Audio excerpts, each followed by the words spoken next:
ઉત્તર પ્રદેશના પૂર્વ ડેપ્યુટી સીએમ સુરતની મુલાકાતે પહોંચ્યા હતા અને તેમણે ગુજરાત ફર્સ્ટ સાથે ખાસ વાતચીત પણ કરી। કોંગ્રેસ 100 વર્ષની એક જર્જરિત ઇમારત છે જે ભાજપમાં તૂફાનથી પડી ભાંગશે। આમ આદમી પાર્ટી તો પાર્ટી છે જ નહીં, આપ શોર મચાવીને લોકોમાં માત્ર ભ્રમ પેદા કરે છે તેવું નિવેદન આપ્યું। બાદ એક નેતાઓ સુરતની મુલાકાતે આવી રહ્યા છે। વ્યવહારિક છે કે સુરત ભાજપનું ગઢ ગણવામાં આવે છે અને ઇલેક્શનની તારીખો જ્યારે જાહેર થઈ ગઈ હોય ત્યારે તમામ જે છે તૈયારીઓમાં લાગી ગયો। ત્યારે ઉત્તર પ્રદેશના પૂર્વ ડેપ્યુટી સીએમ જે દિનેશ શર્મા છે એ હાલ સુરતની મુલાકાતે છે।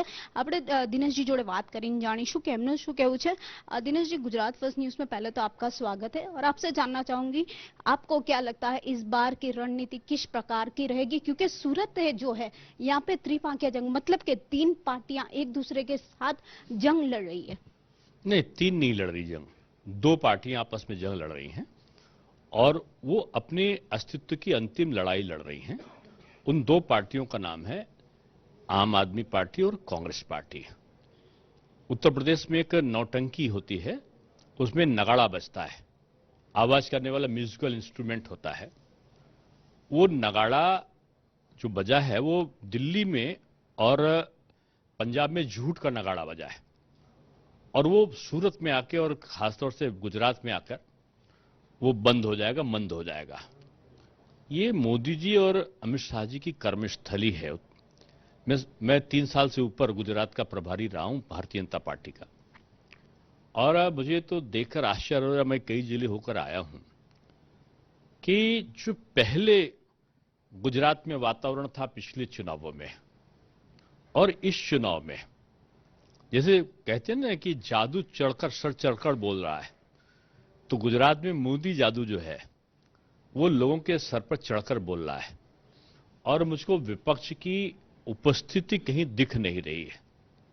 शोर एक आधा जैसे होता, समय समय पर जो मीडिया मैनेजमेंट सिस्टम अपने आप को अपनाने का दावा करते हैं कुछ लोग, वो जरूर कहीं कहीं थोड़ा थोड़ा चिल्ला लेते हैं, लेकिन उनकी ना अपनी नीति है, रीत है, सिद्धांत है और ना ही उनका कोई अपना एजेंडा है। बीजेपी का अपना एजेंडा भी है, कहा जो वो किया जरूर। 370 हटाएंगे कश्मीर में, 35 से हटाएंगे, हटा। सीएए लाएंगे, लाए। जो मुस्लिम जो बहनों के लिए जो तलाक कानून है लाएंगे तो लाए। और उसी तरीके से पूरे भारतवर्ष में आज प्रधानमंत्री ने जिस प्रकार से एक सशक्त प्रधानमंत्री का रोल अदा किया है, चाहे यूक्रेन और रशिया का युद्ध में रहा हो, चाहे यमन से लोगों को लाने का रहा हो, प्रधानमंत्री जी ने कोरोना में आश्चर्यजनक तरीके से, दुनिया चिल्ला रही थी कि लोग मर रहे थे कोरोना से, और प्रधानमंत्री जी वैज्ञानिकों के साथ में, चिकित्सकों के साथ में बैठक कर रहे थे और हिंदुस्तान में अब टीका बाहर से नहीं मंगाओ। पहले 3 साल तक टीका बाहर से आएगा इंतजार करते थे और हजारों लाखों लोग मर जाते थे। चेचक आई, बाहर से टीका आएगा। एड्स हुआ, बाहर से टीका आएगा।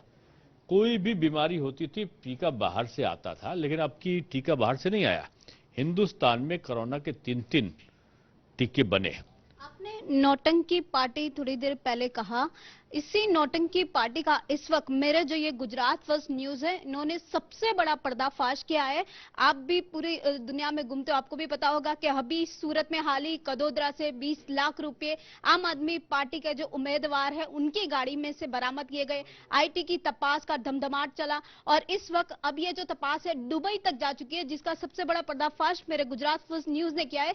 उस बारे में आप क्या कहना चाहेंगे? नहीं, मैं तो एक ही चीज कहूंगा कि गुजरात वासियों को खास तौर से कि मोदी नाम का जो फोबिया है वो ये आम आदमी पार्टी, कांग्रेस पार्टी या उत्तर प्रदेश में देखो सपा, बसपा, माकपा, बाकपा, ये जितना पार्टी है इनमें मोदी फोबिया जो है वो जितना चढ़कर बोलता है, इतना ही जो कुछ हमारे प्रतिद्वंदी देश हैं, हमारे विरोधी देश हैं, उनमें से ज्यादा है। और वो केवल मोदी जी नाम है, इसके लिए विदेशी फंड का अंधाधुंध प्रयोग हो रहा है। मोदी जी कौन?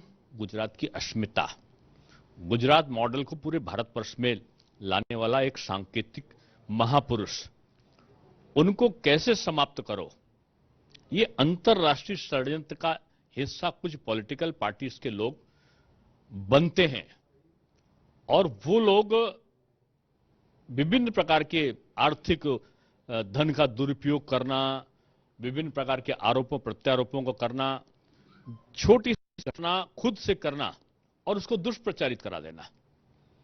अभी कभी कुछ और करेंगे। आपने यहां पर देखा था ना, कुछ लोगों की आप कुछ लोगों के साथ में अप्रिय घटना करा दो और पूरे भारतवर्ष में एक ही दिन में आंदोलन कर दो और इस प्रकार का आंदोलन कर दो कि आप जो है घर घर से कौन निकलेगा, तो पता चला इस प्रकार के देश विरोधी बयान दे दो और जेएनयू से देश में टीवी जो यूनिवर्सिटीज हैं उनके कैंपस में प्रदर्शन कराओ और उसका प्रभाव पूरे देश में कराओ। ये एक इंटरनेशनल नेटवर्क कुछ लोग चलाते हैं, मैं उनका नाम नहीं लूंगा, किसी पे आरोप नहीं लगाऊंगा, ये गुजरात की जनता समझती है। जो कुछ अंतर्राष्ट्रीय शक्तियां हैं जो गुजरात में मोदी जी को कमजोर करना चाहते हैं, लेकिन मोदी जी सरदार वल्लभ भाई पटेल जी को जो अपना आराध्य मानते हैं, उनके जिसको कहना चाहिए मानक शिष्य हैं, तो उन पे असर नहीं पड़ने वाला। गुजरात की जितना मोदी जी को गाली देते हैं लोग, आपने देखा होगा कि मोदी जी का कोई मुझसे पूछ रहा था कि ये मार्जिन बढ़ कितना जाता है, तो हमने कहा जितना ये विपक्ष एकजुट होगा, जितना विपक्ष मोदी जी को गाली देगा, उतना गुजरात की जनता जवाब शब्दों में नहीं देती, वो वोटों में देती है। और अब की वोटों के हमारा उत्तर प्रदेश का शब्द है छप्पर फाड़ के वोट गुजरात में मिलेगा और विपक्ष अपने अस्तित्व की, मैं समझता हूं, अंतिम लड़ाई लड़ेगा। सूरत के बारे में आप क्या सोचते हैं? सूरत में किस प्रकार की हलचल रहेगी? क्योंकि अभी कांग्रेस भी अपने जूने जोगियों को मैदान में उतार चुकी है। हालांकि बीजेपी का हम जानते हैं कि बीजेपी भी अडिखम खड़ी है, उसके बावजूद भी किस प्रकार का इस बार खेल रह सकता है?